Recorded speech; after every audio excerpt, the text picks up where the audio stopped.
useful to all of us. If you think about your taxes or you think about the current economic conditions and credit default swaps and whatever other investment vehicles are out there, there are some aspects of those with respect to measurement that also apply to enterprise measurement.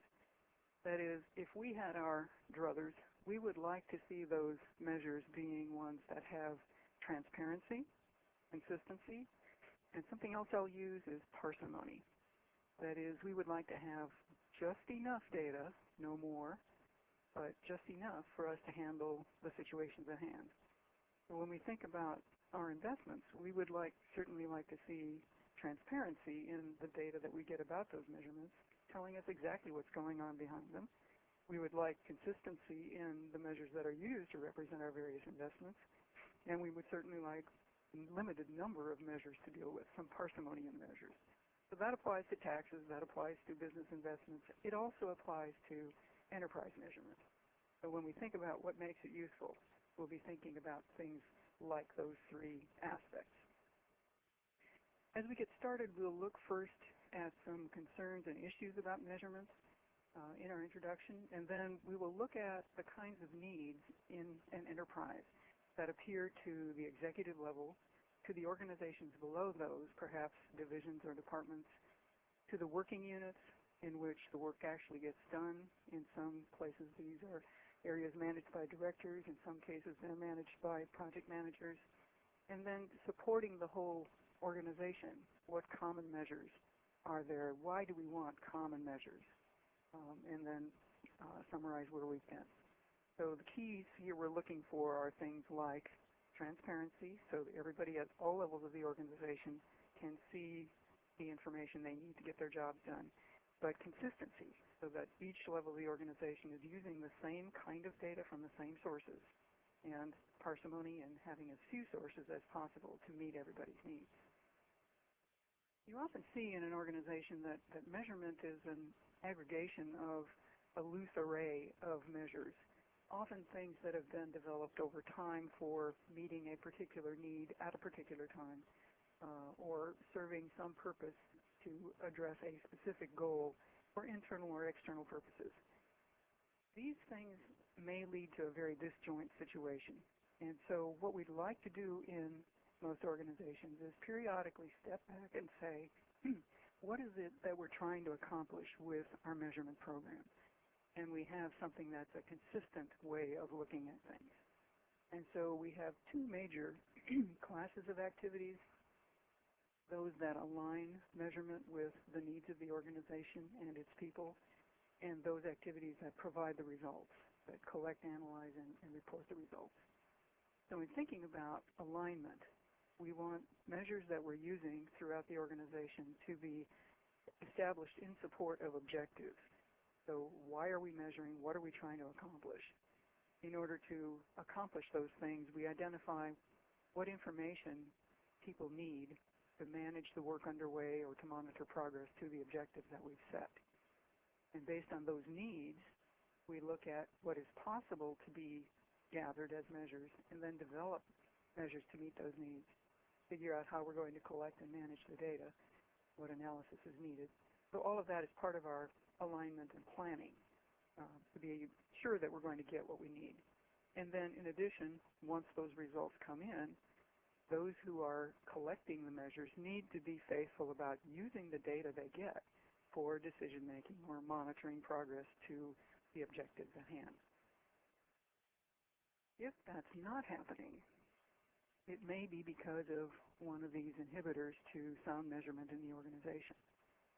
If we just measure without a purpose for the measurement, that isn't going to help us make decisions or know where we're going. In some organizations, people do measure most anything that doesn't move. I was affiliated with an organization several years ago that identified measures that were used throughout the industry and chose something like 100 different measures that they wanted individual projects and programs to be gathering, just because other people had found them helpful. Well, as you might guess, that incurs an awful lot of extra work, and it doesn't really satisfy anybody's needs. And so first, we need to understand the purpose. If we measure inconsistently, that is, different ways of gathering data are used by different parts of the organization. We're not able to use the data together. We're not able to aggregate, look at trends over time, look at trends over groups, compare results. And so one of the keys to effective measurement is making sure we have sound common definitions.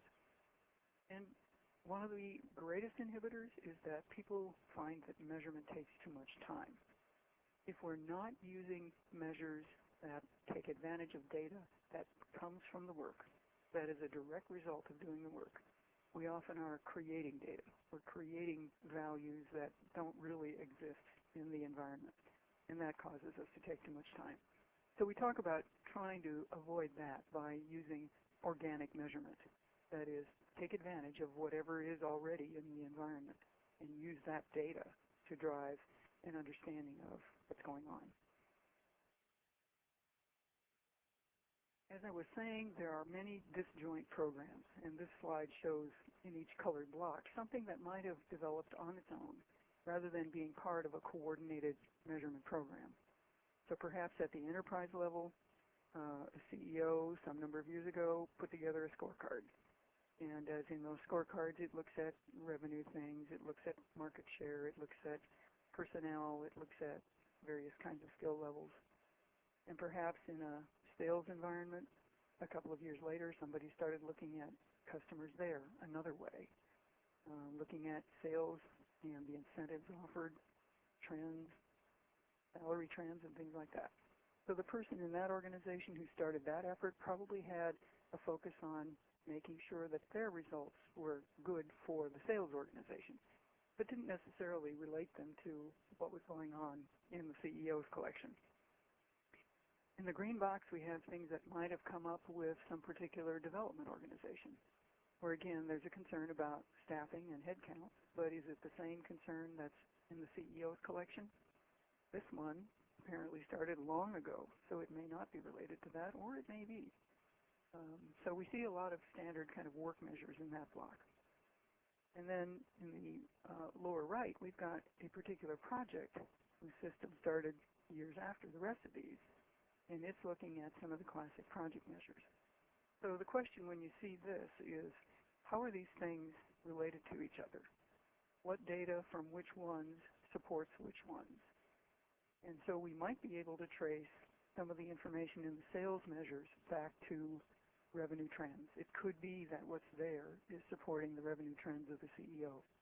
It could be that the staffing counts are the same things as the personnel counts at the CEO's level when we look at the one in the development organization. Or it could be that the development organization is concerned only about certain members of the staff or certain job classes. Similarly with the project measures, it may be that the status measures there are used in the development dashboard, but it's hard to tell. But then what about all the rest of these? How are they related to the rest of the needs of the organization? So we can't tell from this one that we've got a consistent picture. There's a set of guidance about doing measurement called PSM that has been in the industry for about 15 years now. It started as a set of measurement guidance around software project measurement. It has evolved to cover systems development projects and systems maintenance projects as well. And so when you look at the website for PSM, you will see guidance and examples and papers about doing good measurement that apply to software and systems work. You'll also notice that that collection of guidance is the basis for a number of industry standard process models and practices guidance. Those of you familiar with CMMI know about the measurement and analysis process area. That process area essentially has